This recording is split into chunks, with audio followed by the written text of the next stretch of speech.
സുഭദ്ര ഭാഗം 8. പിറ്റേ ദിവസം പുലർച്ചെ തന്നെ അവർ യാത്രയ്ക്ക് തയ്യാറായി. ബ്രഹ്മദത്തൻ നമ്പൂതിരി സുഭദ്രയോട്, നീ നല്ലപോലെ ശ്രദ്ധിക്കണം, കൂടാതെ ചിറ്റയുടെയും ചെറിയച്ഛൻ്റെയും കൂടെ തന്നെ വേണം നടക്കാനെന്നെല്ലാം ഒരു കൊച്ചുകുട്ടിയോട് എന്ന പോലെ പറഞ്ഞു കൊടുക്കുന്നുണ്ടായിരുന്നു. അനന്ത, മാളവികയും സുഭദ്രയും നീ വേണം സംരക്ഷിക്കാൻ. സുരക്ഷിതരായി അവരെ തിരികെ കൊണ്ടുവരേണ്ട ചുമതല നിന്റെയാണ് എന്നെല്ലാം ബ്രഹ്മദത്തൻ അനന്തനോട് പറഞ്ഞുകൊടുത്തു. ഒരു നേരത്തിനുള്ള ഭക്ഷണം കൈ കരുതിയിട്ടില്ലേ എന്നെല്ലാം മധുവിക തിരക്കുന്നുണ്ടായിരുന്നു. പുഴയോരം വരെ വിഷ്ണുവും മണികണ്ഠനും അവരുടെ കൂടെ വരാമെന്ന് പറഞ്ഞു. സുഭദ്ര അച്ഛനോട്, ഞാൻ വരുന്നതുവരെ നന്ദിനി ചെറിയമ്മയുടെ കാര്യങ്ങൾ നന്നായി ശ്രദ്ധിക്കണം, മരുന്നെല്ലാം കൃത്യസമയത്തിന് തന്നെ കൊടുക്കണം എന്നെല്ലാം മധുവിക ചെറിയമ്മയോടും അച്ഛനോടും അവൾ പറഞ്ഞു. അങ്ങനെ എല്ലാവരോടും യാത്ര പറഞ്ഞ് അവർ 4 പേരും ഇല്ലത്തു നിന്നും ഇറങ്ങി. ഗൗരീശനാണെങ്കിൽ ഈ സമയമത്രയും സുഭദ്രയുടെ മനസ്സിൽ എങ്ങനെ ഇടം പിടിക്കാമെന്ന് ആലോചിക്കുകയായിരുന്നു. പക്ഷേ അനന്തൻ ഇതെല്ലാം മുൻകൂട്ടി കണ്ട് എപ്പോഴും സുഭദ്രയുടെ നിഴൽ പോലെ കൂടെ ഉണ്ടായിരുന്നു. അനന്തനും മാളവികയും എപ്പോഴും സുഭദ്രയുടെ കൂടെ തന്നെ നടക്കുന്നത് ഗൗരീശനെ വല്ലാതെ അസ്വസ്ഥനാക്കി. ഒരു അവസരത്തിനായി അവൻ കാത്തുനിന്നു. വഴിമധ്യേ അവർ കൊണ്ടുപോയ ഭക്ഷണം കഴിക്കാൻ ഒരിടം കണ്ടെത്തി. ഭക്ഷണം കഴിച്ച് ഒന്ന് വിശ്രമിച്ച് അവർ വീണ്ടും യാത്ര തുടർന്നു. ഇരുട്ടാകുന്നതിനു മുൻപ് അവർ അന്നേ ദിവസം തങ്ങുന്നതിനുള്ള ഇടം കണ്ടെത്തി. അടുത്തു കണ്ട ഒരു ചെറിയ കുടിലിൽ അവരുടെ അനുവാദം ചോദിച്ച് അന്നവർ അവിടെ കഴിഞ്ഞു.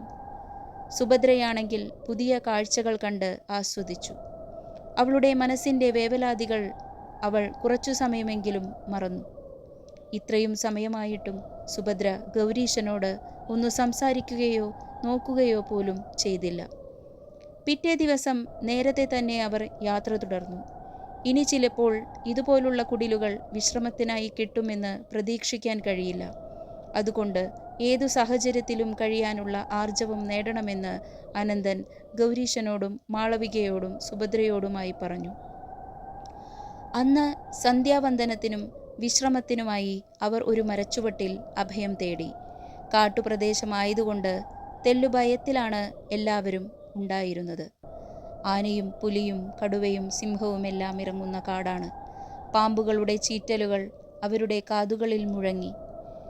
പക്ഷികളുടെയും ചീവീടുകളുടെയും ശബ്ദം കൊണ്ട് ആ കാട് ഒരു സംഗീതം ആലപിക്കുന്നത് പോലെ സുഭദ്രയ്ക്ക് തോന്നി. വലിയ മരങ്ങൾക്കിടയിലൂടെ പക്ഷികൾ ചേക്കേറുന്നതും മന്ദമാരുതൻ മരങ്ങളിലെ ഇലകളിൽ തഴുകി നീങ്ങുന്നതും എല്ലാം അവൾ ആസ്വദിച്ച് സ്വയം മതിമറന്നു നിന്നു. ഈ വേളയിൽ അനന്തൻ നമ്പൂതിരി തൊട്ടടുത്തു കണ്ട പുഴയിലേക്ക് സന്ധ്യാവന്ദനം ചെയ്യുന്നതിനായി പുറപ്പെട്ടു. മാളവികയും കൂടെ പോയി. ഗൗരീശനോട് സുഭദ്രയെ ശ്രദ്ധിക്കണമെന്ന് പറഞ്ഞാണ് മാളവിക അനന്തൻ്റെ കൂടെ പുഴയിലേക്ക് പോയത്. ഈ സമയം അനന്തൻ വളരെ സന്തോഷം കൊണ്ട് നിൽക്കുകയായിരുന്നു. ഇനി ഇതുപോലെ ഒരവസരം ഈ യാത്രയിൽ കിട്ടിയെന്നു വരില്ല. എങ്ങനെയെങ്കിലും സുഭദ്രയോട് കാര്യങ്ങൾ പറഞ്ഞ് മനസ്സു മാറ്റണം. അവൻ സുഭദ്രയുടെ അടുത്തേക്ക് നടന്നു. പ്രകൃതിയുടെ സൗന്ദര്യം ആസ്വദിച്ച് നിൽക്കുന്ന അവൾ പ്രകൃതിയേക്കാൾ സുന്ദരിയായി അവന് തോന്നി. അവളെ ഇങ്ങനെ കാണാൻ എന്തൊരഴകാണ്! അവൻ സുഭദ്രയെ വിളിച്ചു. സുഭദ്രേ! അവൾ ആദ്യ വിളിയിൽ കേട്ടില്ല. ഒന്നുകൂടി ഉച്ചത്തിൽ അവൻ വിളിച്ചു, സുഭദ്രേ! അവൾ ഗൗരീശനെ വളരെ ഗൗരവത്തോടെ നോക്കി. എന്തിനാണ് എന്നെ വിളിച്ചത് എന്ന് സുഭദ്ര ഗൗരീശനോട് ചോദിച്ചു. സുഭദ്രയ്ക്ക് തന്നോടുള്ള നീരസം മാറിയിട്ടില്ല എന്ന് ഗൗരീശൻ മനസ്സിലാക്കി. എന്നാലും അവൻ സുഭദ്രയോട് അതൊന്നും വില കൊടുക്കാതെ ചോദിച്ചു, എനിക്ക് നിന്നെ മറക്കാൻ കഴിയില്ല. അന്നു നീ ഇതിന് താല്പര്യമില്ല എന്ന് പറഞ്ഞെങ്കിലും ഞാനത് മുഖവിലക്കെടുത്തിട്ടില്ല. എനിക്ക് സുഭദ്രയില്ലാതെ കഴിയില്ല. സുഭദ്രയ്ക്ക് എന്നെക്കാളും നല്ലൊരാളെ ചിലപ്പോൾ കിട്ടിയേക്കാം. പക്ഷേ എന്നെപ്പോലെ ഒരാൾക്ക് സുഭദ്രയെപ്പോലെ ഒരു നല്ല പെൺകുട്ടിയെ കിട്ടാൻ ബുദ്ധിമുട്ടാണ്. എനിക്ക് നിങ്ങളുടെ ഇല്ലത്തിൻ്റെ അത്ര കഴിവോ പേരോ ഒന്നുമില്ലായിരിക്കാം.